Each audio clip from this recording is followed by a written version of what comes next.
Hello friend, आप सबका स्वागत है हमारे यूट्यूब चैनल क्रिकेट पे। दोस्तों, जैसा कि आपको थंबनेल दिख रहा है, इस वीडियो में हम आर्टेड 2012 के पेपर में साइकोलॉजी के 30 क्वेश्चन की बात करेंगे और उनको व्याख्या सहित है वो सोल्व करने का प्रयास करेंगे, ताकि आपको अपने जो आप तैयारी कर रहे हैं, आपने जितना पढ़ा है, जितनी थ्योरी आपने, जितने टॉपिक आपने क्लियर किए हैं, उससे संबंधित जो क्वेश्चन लास्ट एग्जाम में आए हैं वो आप कितना कर पाते हैं, इस ये चीज़ आपको सोल्व करोगे तभी आपको पता चलेगी। तो दोस्तों, आज का हमारा लेवल 2 का पेपर है। इससे पहले लेवल 1 और लेवल 2 के पेपर आर्टेड 2011 और आर्टेड 2012 दोनों पेपर आज हमारे कंप्लीट हो जाएंगे।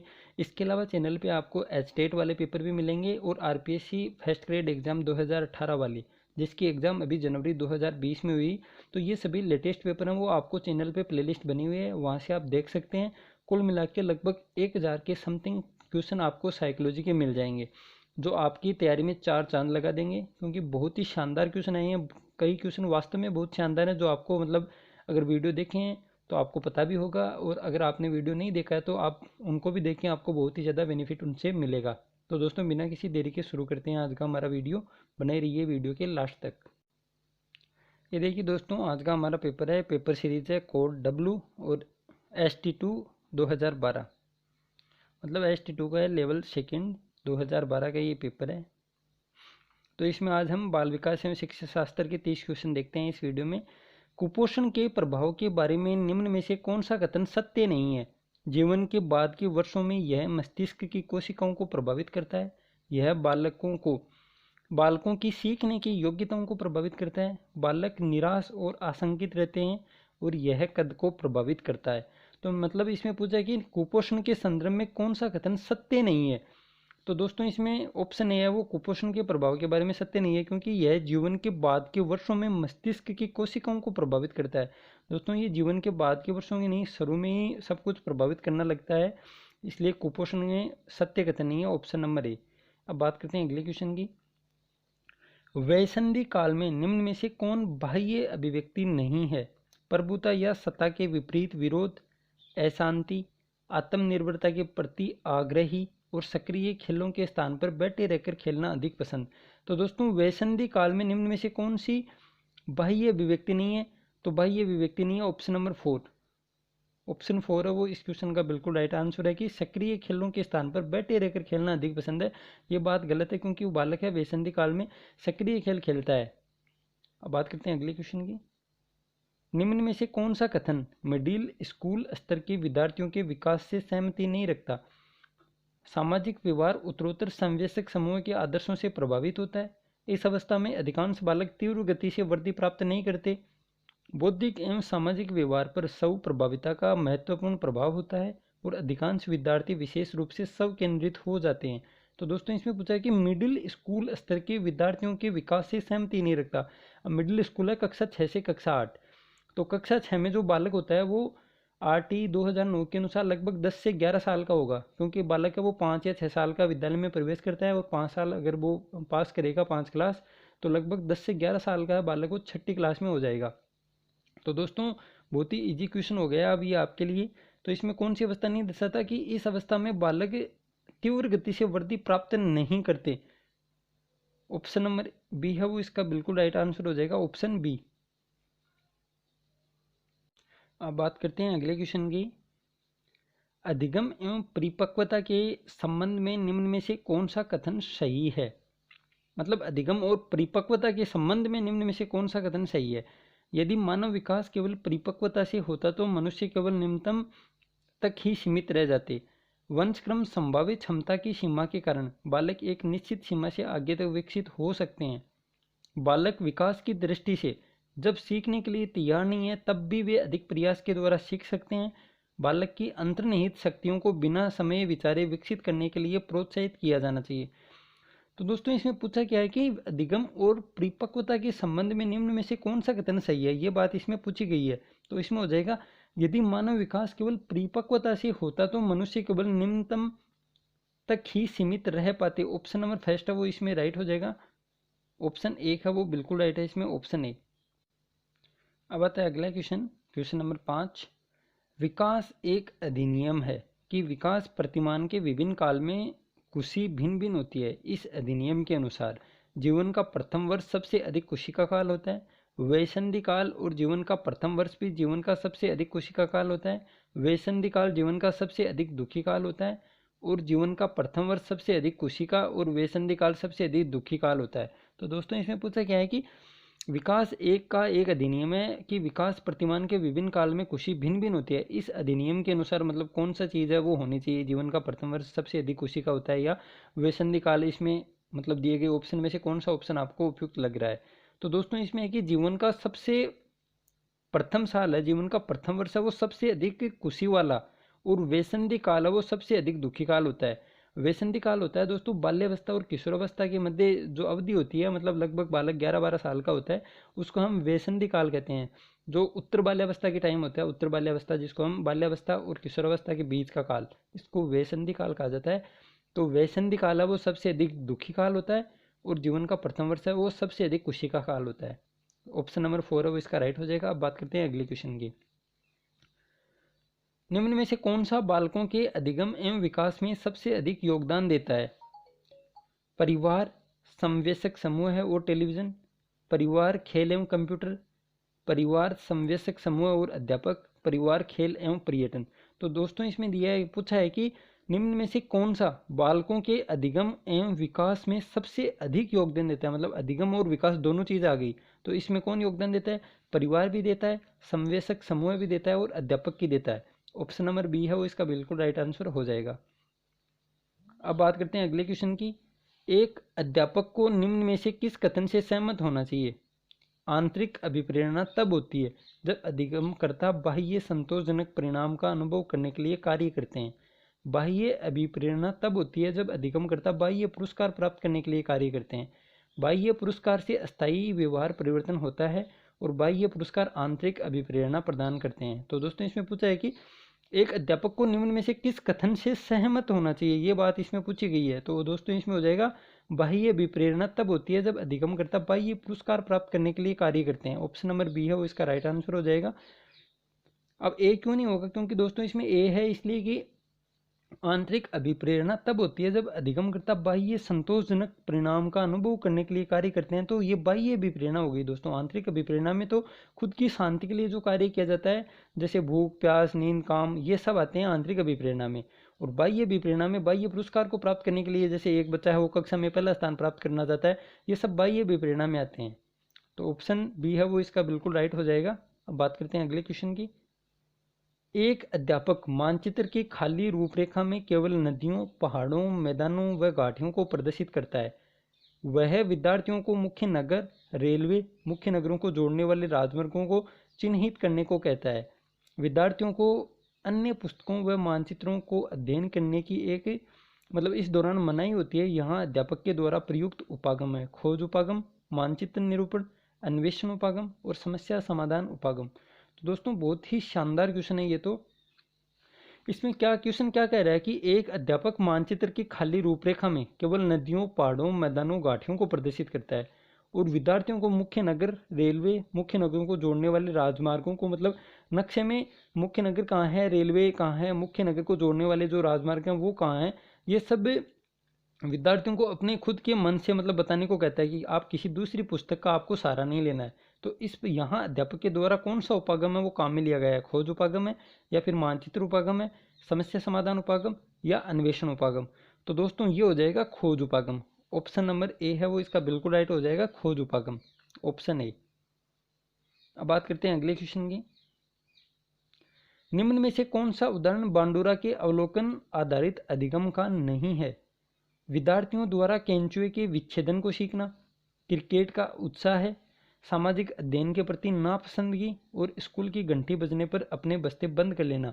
तो इसमें से कौन सा उदाहरण है वो बांडुरा के अवलोकन आधारित अधिगम का नहीं है? ये बात इसमें दोस्तों पूछी गई है। ये भी शानदार क्वेश्चन है। तो इसमें हो जाएगा ऑप्शन नंबर डी, स्कूल की घंटी बजने पर अपने बस्ते बंद कर लेना। ये बांडुरा के अवलोकन आधारित अधिगम का नहीं है दोस्तों, ऑप्शन नंबर डी। क्योंकि यहाँ पे घंटी के बाद अनुक्रिया हो रही है।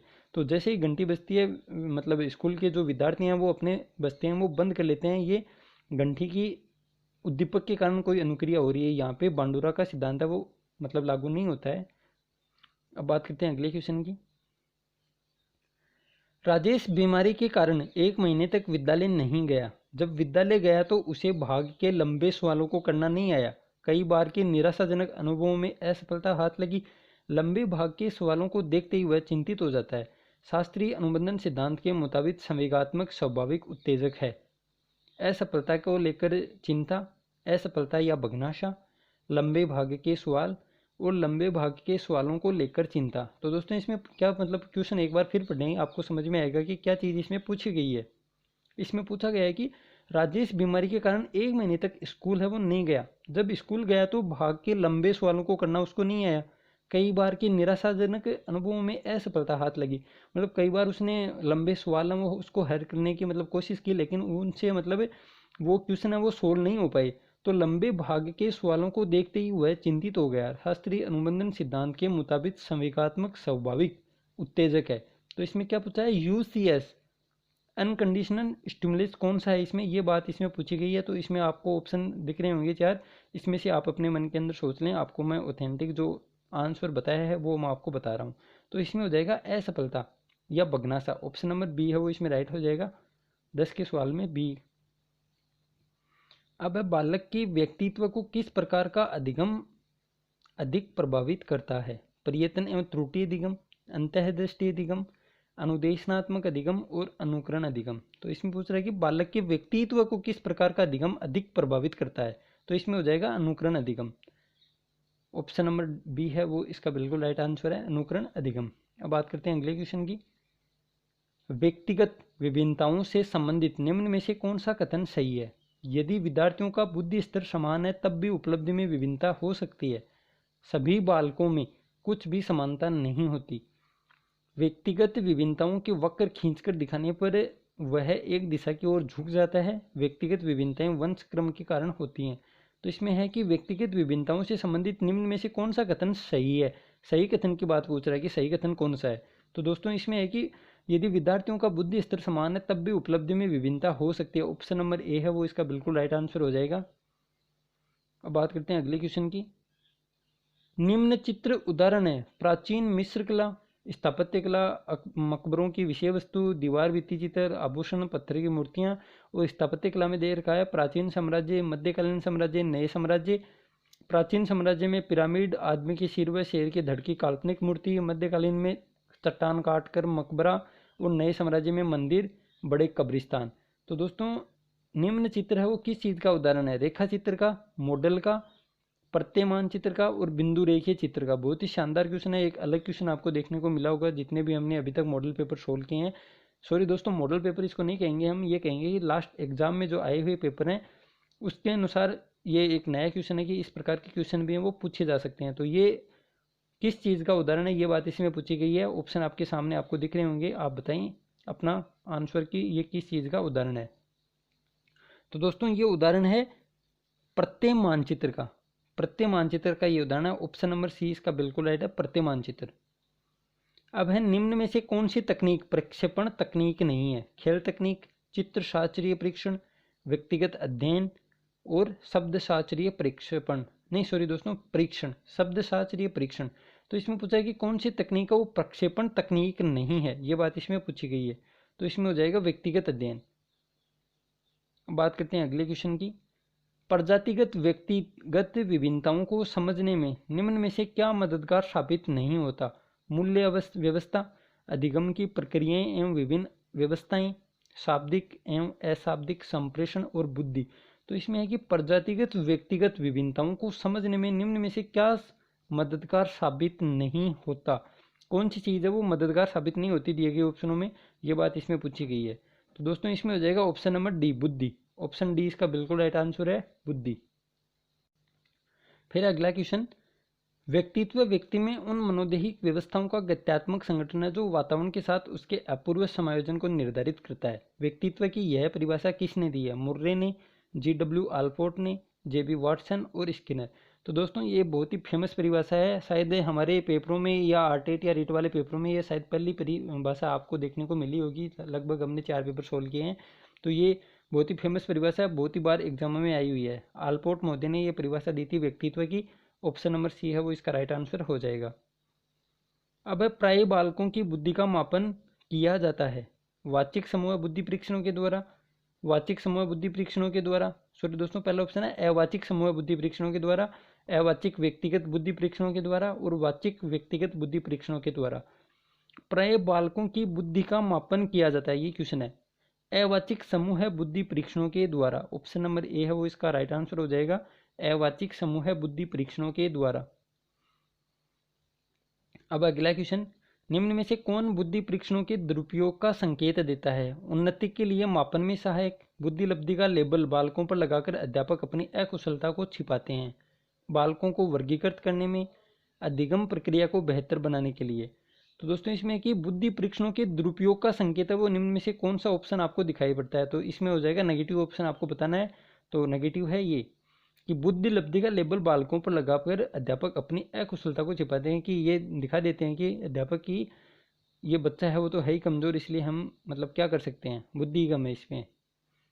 अब बात करते हैं अगले क्वेश्चन की, निम्न में से कौन सी पिछड़े हुए बालकों की विशेषता नहीं है? अपनी प्रकृति प्रदत्त योग्यताओं से कम स्तर की शैक्षिक उपलब्धि का प्रदर्शन करते हैं, सामान्य विद्यालय कार्य के साथ वे गति नहीं रख पाते हैं, अपनी आयु के बालकों से काफ़ी पिछड़ जाते हैं और कम बुद्धि रखते हैं।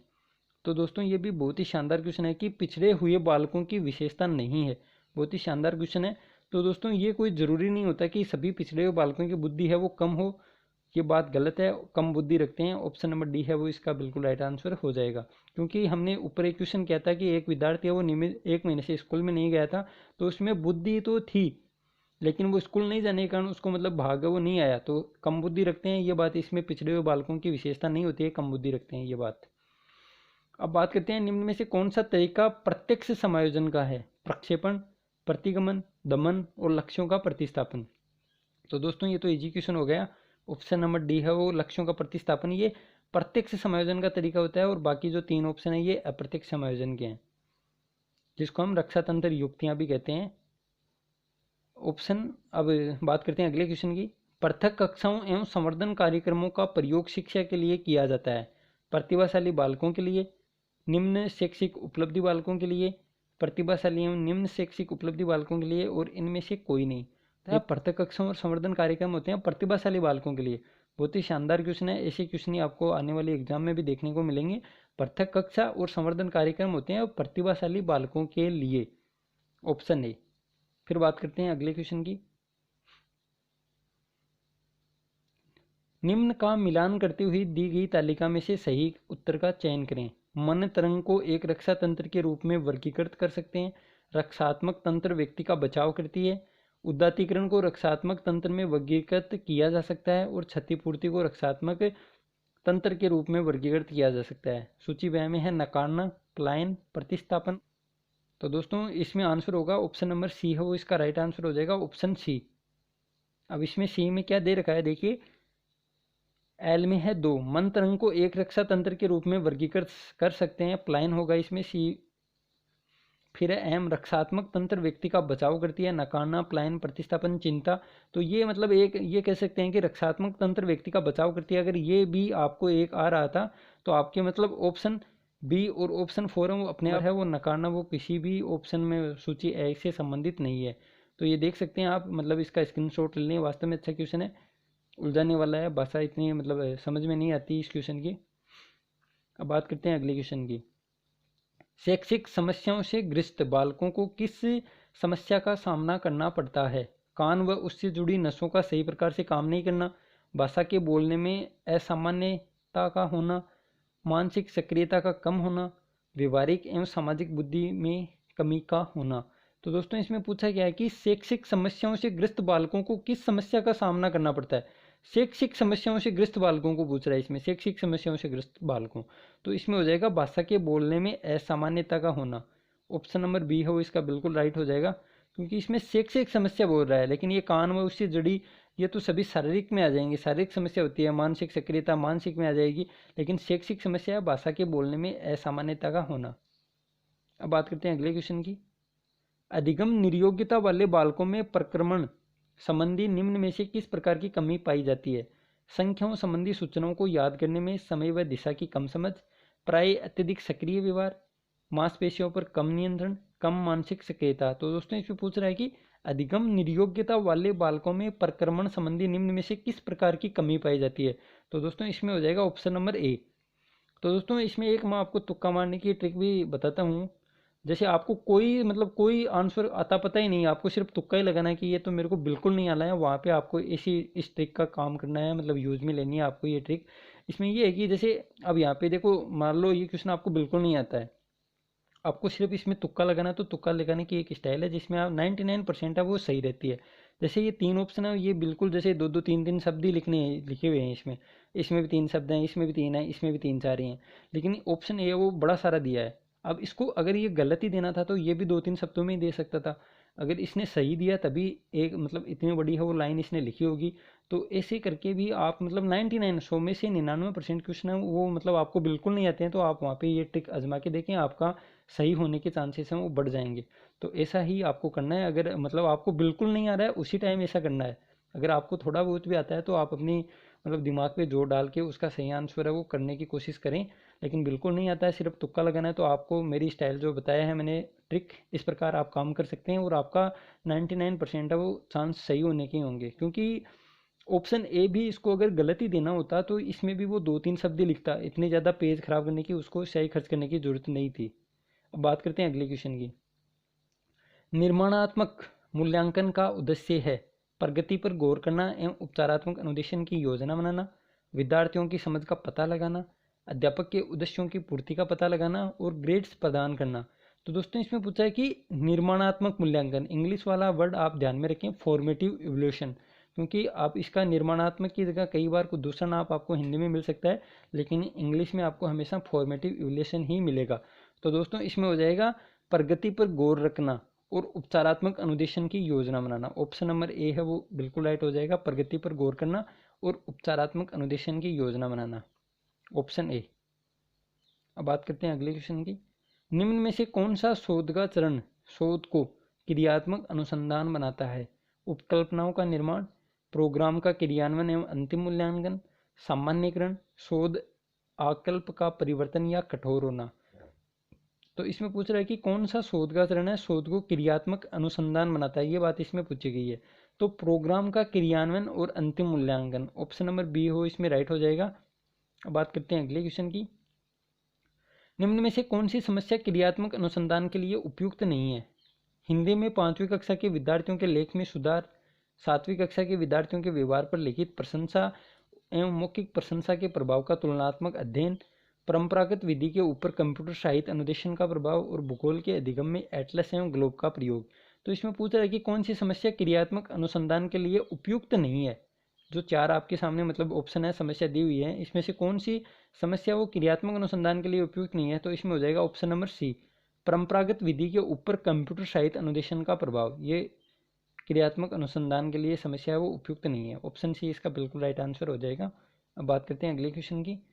बालकों का मुफ्त एवं अनिवार्य शिक्षा का अधिकार 2009 में निम्न में से किस पर ध्यान नहीं दिया गया है? अध्यापकों को प्रशिक्षण की सुविधा प्रदान करना, घुमंतु बालकों के प्रवेश को सुनिश्चित करना, एकेडमिक कैलेंडर को निर्धारित करना और 14 वर्ष के पश्चात की शिक्षा। तो दोस्तों ये तो इजी क्वेश्चन हो जाएगा, ऑप्शन नंबर डी, 14 वर्ष के पश्चात की शिक्षा पर RT 2009 में कोई बात नहीं लिखी गई है, ऑप्शन डी। अब बात करते हैं अगले क्वेश्चन की।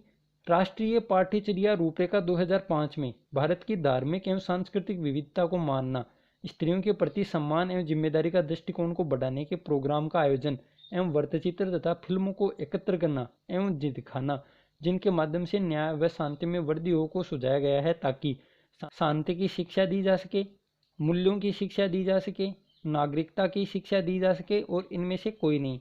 तो दोस्तों ये भी क्वेश्चन अच्छा है, इसका हो जाएगा शांति की शिक्षा दी जा सके। ये तो क्वेश्चन हमें लास्ट पेपर में भी मिला था।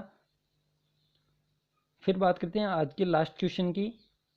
बीज अंकुरित होने का अनुभव प्रदान करना, भूमिका निर्वाह या रोल प्ले, परिवार में लैंगिक विभेदीकरण की क्रियाओं या अभ्यास पर वार्तालाप, दुग्धशाला में विभिन्न दूध के उत्पादों की प्रक्रिया कर बनाना व डिब्बा बंद करना, सूचीबद्ध अवलोकन करना, प्रश्न पूछना, भाग लेना और विचार या मनन करना। तो दोस्तों इसमें सूची ए को सूची ब से मिलाना है, इसमें कौन सा कथन है वो सही होगा। तो दोस्तों इसमें पूछा क्या है कि बीज अंकुरित होने का अनुभव प्रदान करना, तो ये सूची ब में अवलोकन करना होगा या प्रश्न पूछना होगा, भाग लेना या विचार या मनन करना। तो दोस्तों सूची एक बीज अंकुरित होने का अनुभव प्रदान करना होता है अवलोकन करना। अब बात करते हैं भूमिका निर्वाह है या रोल प्ले। तो ये होता है भूमिका निर्वाह, मतलब भाग लेगा उसमें भूमिका में, रोल प्ले में, तभी तो भूमिका निर्वाह होगी। फिर है परिवार में लैंगिक विभेदीकरण की क्रियाओं या अभ्यास पर वार्तालाप। तो इसमें होता है मनन करना। ऑप्शन नंबर मतलब एक हो जाएगा इसमें, एल में फर्स्ट नंबर, एल में हो जाएगा फर्स्ट, भूमिका निर्वाह या रोल प्ले में हो जाएगा भाग लेना, और लैंगिक विभेदीकरण की क्रियाओं और अभ्यास पर वार्तालाप हो जाएगा विचार या मनन करना। तो दुग्धशाला में विभिन्न दूध के उत्पादों पर प्रक्रिया कर बनाना और डिब्बाबंद करना में क्या हो जाएगा दोस्तों, अवलोकन करना। इसका भी अवलोकन करना, मतलब ऑप्शन सेकंड है वो इसमें सूची व में 2 प्रश्न पूछना, वो किसी भी चीज़ में काम नहीं आएगा। ऑप्शन ए है वो इसका बिल्कुल राइट आंसर है। तो इस प्रकार दोस्तों हमने पूरे 30 क्वेश्चन सोल्व कर लिए हैं। उम्मीद है आपको वीडियो पसंद आया होगा। अगर वीडियो पसंद आई तो वीडियो को लाइक करें, अपने दोस्तों के साथ दोस्तों शेयर जरूर करें, क्योंकि व्यूज़ हैं बहुत ही कम आते हैं। इसी तरह की श्रृंखला आप आगे बढ़ते हुए देखना चाहते हैं, ऐसे ही 30 क्वेश्चन आप रोज़ हल करना चाहते हैं, तो वीडियो को ज़्यादा से ज़्यादा लाइक करें और अपने दोस्तों के साथ शेयर जरूर करें। तो दोस्तों मिलते हैं कल नई वीडियो के साथ। Thank you. जय हिंद, जय भारत।